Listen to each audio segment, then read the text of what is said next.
But say what you want about America, land of the free, home of the brave. We got some dumbass motherfuckers floating around this country. Dumbass motherfuckers, you know? Yeah. Now, obviously, that doesn't include this audience. I understand that. You seem intelligent and perceptive, but the rest of them, holy jumping fucking shitballs. Dumber than a second coat of paint. And this ain't just ranting and raving. This ain't just blowing off steam. I got a little evidence to support my claim. It just seems to me, that only a really low IQ population could have taken this beautiful continent, this magnificent American landscape that we inherited. Well, actually, we stole it from the Mexicans and the Indians, but hey, it was nice when we stole it. It looked pretty good. It was pristine. Paradise. Have you seen it lately? Have you taken a good look at it lately? It's fucking embarrassing. Only a nation of unenlightened half-wits could have taken this beautiful place and turned it into what it is today, a shopping mall. A big fucking shopping mall. You know that? That's all you got. That's all you've got here, folks. Mile after mile of mall after mall. Many, many malls, major malls and mini malls. They put the mini malls in between the major malls. And in between the mini malls, they put the mini marts. And in between the mini marts, you got the car lots, gas stations, muffler shops, laundromats, cheap hotels, fast food joints, strip clubs, and dirty bookstores. America the Beautiful, one big transcontinental commercial cesspool. And how do the people feel about all this? How do the people feel about living in a coast-to-coast shopping mall? Well, they think it's just fucking dandy. They think it is cool as can be, because Americans love the mall. They love the mall. That's where they get to satisfy their two most prominent addictions at the same time: shopping and eating. Millions of semi-conscious Americans, day after day, shuffling through the malls, shopping and eating, especially eating. Americans love to eat. They are fatally attracted to the slow death of fast food. Hot dogs, corn dogs, triple bacon cheeseburgers, deep fried butter dipped in pork fat and cheese whiz, mayonnaise soaked barbecued mozzarella patty melts. Americans will eat anything, anything, anything. If you were selling sauteed raccoons' assholes on a stick, Americans would buy them and eat them, especially if you dipped them in butter and put a little salsa on them. This country is big time, pig time. Forget the bald eagle. You know what the national emblem of this country ought to be? A big bowl of macaroni and cheese. A big bowl, because everything in this country is king size. King size, extra large, and super jumbo, especially the fucking people. Have you seen some of the people in this country? Have you taken a good look at some of these big fat motherfuckers walking around? Big fat motherfuckers.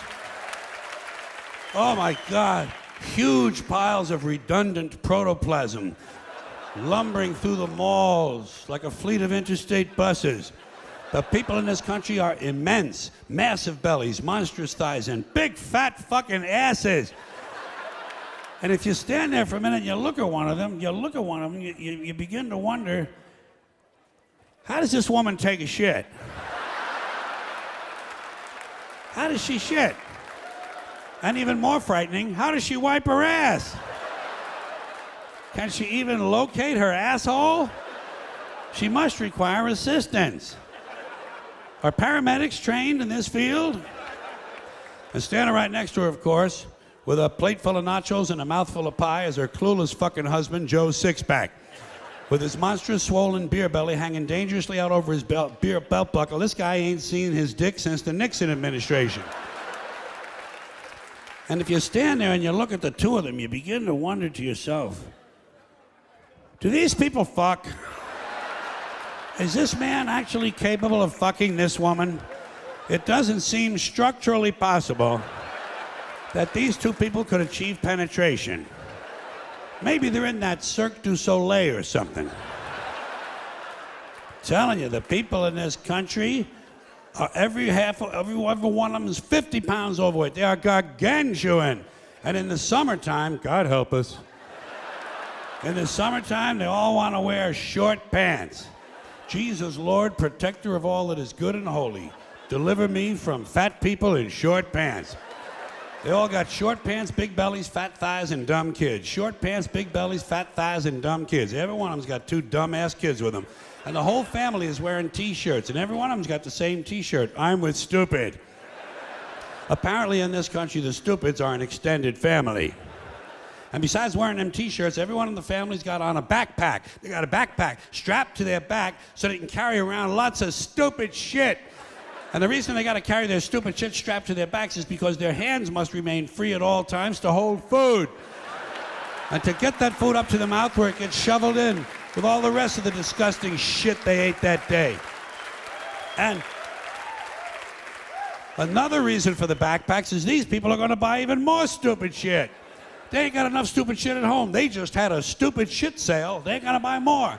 They're going to go out in the parking lot and stuff this stuff into the big, fat, ugly, oversized SUV that's got plenty of room in it. Plenty of room in it for stupid shit and lots of room left over for these big, fat, ugly motherfuckers to get them home. Stopping, of course, for jelly roll and fried dough. These people are efficient, professional, compulsive consumers. It's their civic duty, consumption. It's the new national pastime. Fuck baseball, it's consumption. The only true, lasting American value that's left, buying things. Buying things. People spending money they don't have on things they don't need. Money they don't have on things they don't need. So they can max out their credit cards and spend the rest of their lives paying 18% interest on something that costs $12.50. And they didn't like it when they got it home anyway. Not too bright, folks. Not too fucking bright. But if you talk to one of them about this, if you isolate one of them, you sit them down rationally, and you talk to them about the low IQs and the dumb behavior and the bad decisions, right away they start talking about education. That's the big answer to everything. Education. They say we need more money for education. We need more books, more teachers, more classrooms, more schools. We need more testing for the kids. And you say to them, well, you know, we've tried all of that, and the kids still can't pass the test. They say, don't you worry about that. We're going to lower the passing grades. And that's what they do in a lot of these schools now. They lower the passing grades so more kids can pass. More kids pass, the school looks good, everybody's happy, the IQ of the country slips another 2 or 3 points, and pretty soon all you'll need to get into college is a fucking pencil. Got a pencil? Get the fuck in there, it's physics. Then everyone wonders why 17 other countries graduate more scientists than we do. Education. Politicians know that word, they use it on you. Politicians have traditionally hidden behind 3 things: the flag, the Bible, and children. No child left behind. No child left behind. Oh, really? Well, it wasn't long ago you were talking about giving kids a head start. Head start, left behind. Someone's losing fucking ground here. But there's a reason. There's a reason. There's a reason for this. There's a reason education sucks, and it's the same reason that it will never, ever, ever be fixed. It's never going to get any better. Don't look for it. Be happy with what you got. Because the owners of this country don't want that. I'm talking about the real owners now. The real owners, the big wealthy business interests that control things and make all the important decisions. Forget the politicians. The politicians are put there to give you the idea that you have freedom of choice. You don't. You have no choice. You have owners. They own you. They own everything. They own all the important land. They own and control the corporations. They've long since bought and paid for the Senate, the Congress, the state houses, the city halls. They got the judges in their back pockets. And they own all the big media companies, so they control just about all of the news and information you get to hear. They got you by the balls. They spend billions of dollars every year lobbying to get what they want. Well, we know what they want. They want more for themselves and less for everybody else. But I'll tell you what they don't want. They don't want a population of citizens capable of critical thinking. They don't want well-informed, well-educated people capable of critical thinking. They're not interested in that. That doesn't help them. That's against their interest. That's right. They don't want people who are smart enough to sit around the kitchen table and figure out how badly they're getting fucked by a system that threw them overboard 30 fucking years ago. They don't want that. You know what they want? They want obedient workers. Obedient workers. People who are just smart enough to run the machines and do the paperwork, and just dumb enough to passively accept all these increasingly shittier jobs with the lower pay, the longer hours, the reduced benefits, the end of overtime, and the vanishing pension that disappears the minute you go to collect it. And now they're coming for your Social Security money. They want your fucking retirement money. They want it back, so they can give it to their criminal friends on Wall Street. And you know something? They'll get it. They'll get it all from you sooner or later, because they own this fucking place. It's a big club, and you ain't in it.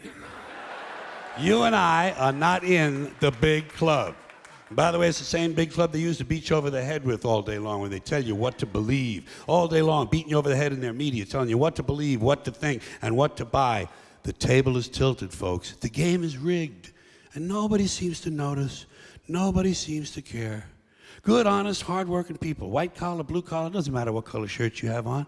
Good, honest, hard-working people continue. These are people of modest means. Continue to elect these rich cocksuckers who don't give a fuck about them.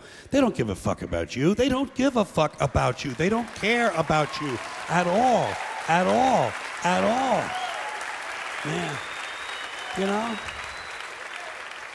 And nobody seems to notice, nobody seems to care. That's what the owners count on, the fact that Americans will probably remain willfully ignorant of the big red, white, and blue dick that's being jammed up their assholes every day. Because the owners of this country know the truth. It's called the American dream, because you have to be asleep to believe it.